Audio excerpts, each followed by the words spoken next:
closing time, the close of an era. The great big spree, the jazz age, is over, all over. In the 1920s, the great American word was prosperity.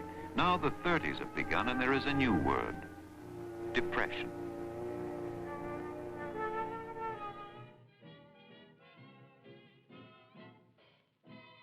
When envisioning the Depression era of the 1930s in America, images of dusty plains, Hoovervilles, and laborers journeying westward are brought to mind.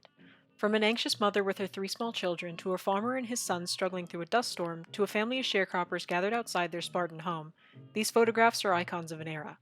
One reason why the 30s and 40s are characterized by such particular imagery was the efforts of Franklin Roosevelt. As part of his New Deal legislation, President Roosevelt created the Farm Security Administration, or FSA, in 1937 to aid poor farmers, sharecroppers, and migrant workers. Roosevelt leveraged the boom of new photographic technology at the time to form photographic units to create propaganda to promote the FSA, among other New Deal agencies. The dozen or so members of the FSA unit captured hundreds of thousands of photos of American rural life. The stark photos of migrant farmers who had gone west after the Great Depression and landed in the Dust Bowl revealed the despair of those living in poverty. Oh, it was terrible. And when you didn't have hardly nothing to eat, and your kids would cry for something to eat, and you couldn't get it. And we was living in a little old 2-room house, and we cooked with black-eyed peas until I never wanted to ever see another black-eyed pea. I just prayed and prayed and prayed all the time that God would take care of us and not let my children starve. I must have said, well, if we're dead, we're just dead. That's all I can remember, because I don't remember talking to him. One of the most famous images of the period, and perhaps American history, was taken as part of this unit. But the story behind its artist, Dorothea Lange, is more than a single image. A self-taught photographer, Lange's upbringing gave her a unique persistence that later became a necessary aspect of her work. After contracting polio as a child, Lange developed a permanent limp. Her mother's refusal to allow her daughter to appear weak, however, led to a lifetime of training herself to make it nearly imperceptible, stating, quote, "I think polio was the most important thing that happened to me, and formed me, guided me, instructed me, helped me, and humiliated me. All those things at once." End quote. Early in her career, Lange's character once again shone through as she came about her first photography job by simply walking into the shop of Arnold Genthe, one of the nation's most illustrious portrait photographers. After moving to San Francisco years later, her studio became a haven for San Francisco's wealthiest art patrons. According to Linda Gordon, author of the biography Dorothea Lange, A Life Beyond Limits, she attracted elite audiences with a bohemian elegance due to her style. Particularly, her discouragement of formal poses or even smiling for portraits in favor of utilizing dramatic shadows and lighting to communicate a depth of emotion through her art. She thought of her pictures as revealing individuality and a deep inner life. She endowed her subjects with interiority, and her clients believed she had a unique power to capture their true essence. Such qualities set her apart from other artists at the time, allowing her work to not only capture people as they were, but tell a complete story of who they are. After discovering the joy in capturing candid life outside the studio, albeit somber depictions, Lange later became a member of the FSA photographic unit by way of her second husband, Paul Taylor. It was then that her photos began to combine documentary research with art, as her ability to speak volumes through images as well as captions were put to use for a larger purpose.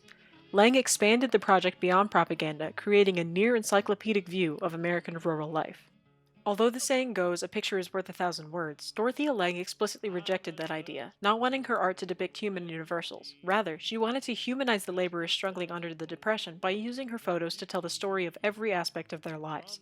She had a complex agenda broadly aimed at fostering public support for the FSA, but more specifically trying to tackle racism and sexism that was rampant in American culture at the time.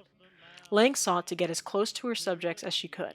She felt she had a mission not only to document poverty, but also to examine the agricultural system from which it grew, using her camera, interviews, and observations.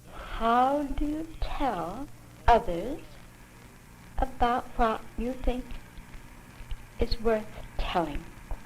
What you have either discovered or uncovered or learned what you think is meaningful, not moral, but meaningful. Her FSA work began in California, where the farming industry was run by large corporations. In the 1930s, California's largest grower was Bank of America. These farms depended on the wage labor of tens of thousands of migratory farm workers. Although Californian agriculture represented the industrialized future, its economic and social structures much resembled the plantations of the American Southeast. Although racism in the South was perpetuated by its history of slavery and the subjugation of racial minorities through sharecropping even through the 1930s, California was far from absolved of its own issues in treatment and perception of workers. Lange ultimately sought to not only bring life to people through her images, but to further an understanding of their basic humanity in the hopes of garnering better treatment on all fronts. In doing so, she turned the same eye that she had previously directed towards the rich and placed it on the poor. Lange crafted stark images of poverty and injustice that were still beautiful as pictures, utilizing attractive subjects to pleasure her audience while educating them. She also used her captions as a mode of communication, so her art wasn't reduced to a timeless insight, but rather a footnote in the history of the present as a way of paving progress to the utopian future she envisioned, devoid of the plights she sought to capture and bring to public awareness. Lange knew words were an integral part of creating the full picture beyond the actual image, stating, quote, "What the right words can do for some photographs is enormous," end quote. She knew without context her work would lose its meaning as she intended it, although her most famous image, Migrant Mother, is an example of just that. Despite becoming a defining icon for the Depression era, Florence Thompson, the subject of Migrant Mother, died with a sense of anger towards how her state in the photo had been misinterpreted. She maintained that she had not been a migrant worker in a camp, but her image had been publicized and published without her permission countless times. Lange's greatest piece of communication may thus have been a miscommunication in and of itself.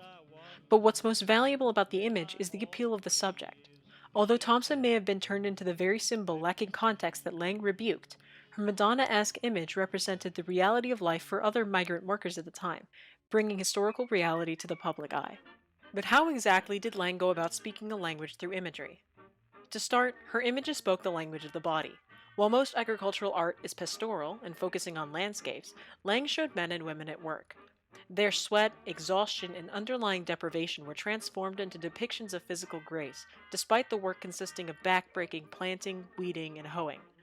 From noting how the body leans when carrying a bucket of water, to practically romanticizing the picking of fruit, stating, quote, "There are special skills developed in the picking and handling of pears. The work requires agility to get around the trees and balance against fall from the trees," end quote. Lange believed she could literally show the value of each worker, and with that, encourage public support in providing them necessary aid. Feeling the currents begin to shift in the 1930s towards right-wing, reactionary populism, Lange pushed harder to celebrate all people in every form, supporting the message of New Deal legislation to mitigate suffering and injustice. In her efforts to illustrate the democratic possibilities of America, Lange confronted issues that remain relevant today, including the underrepresentation of women's labor and systemic racism, both of which can be encompassed by her resistance to reduce people to stereotypes. Lange noted how women struggled to create domestic order even in the deprived conditions seen in places like the Oregon jungles. She photographed the orderly makeshift kitchens constructed by female migrant workers and honored their efforts to clean everything from dishes to people and clothing, even when the only available tool was an irrigation ditch. To Lange, this wasn't merely housewifery. The women were creating civilization where there were only primitive resources, which was in and of itself an act of resistance and a model of the democratic dream Lange held onto. Lange visualized women as independent to the degree that her work could be considered proto-feminist. Lange's work shows women at hard labor almost as often as men, while simultaneously chipping away at stereotypes regarding the male role by focusing on fathers with children, another common aspect of rural life, though rarely noticed. Regarding racism, Lange's opposition was conscious, considered, and consistent. She made more pictures of people of color, 31% of her total output, than did any other FSA photographer until Gordon Parks joined the group. Lange was the first white photographer to include people of Mexican, Filipino, Japanese, and Chinese origin in her overarching portrait of America. Quote, "These are the forgotten men, women, and children of rural California, but on these people the crops of California depend," she and Taylor wrote. Following a career of combining stark artistic vision with documentary research, Lange hated what she saw as the decontextualization of her work. Roy Stryker, head of the FSA, never used Lange's general captions in public displays or other published materials, despite them being essential to the understanding of the images themselves. It wasn't until 2008 that many of her field notes were published, despite her passing away in 1965. Throughout her life, Lange captured images that characterized an era. Her pictures may not be able to speak for themselves, but they visualize the story of American democracy and American individualism. Be it the tired, the poor, or the huddled masses, Dorothea Lange's work humanized them, communicating a depth of understanding of people from all walks of life, built on portrayals of family, labor, and the body. Just take a look at the fine print.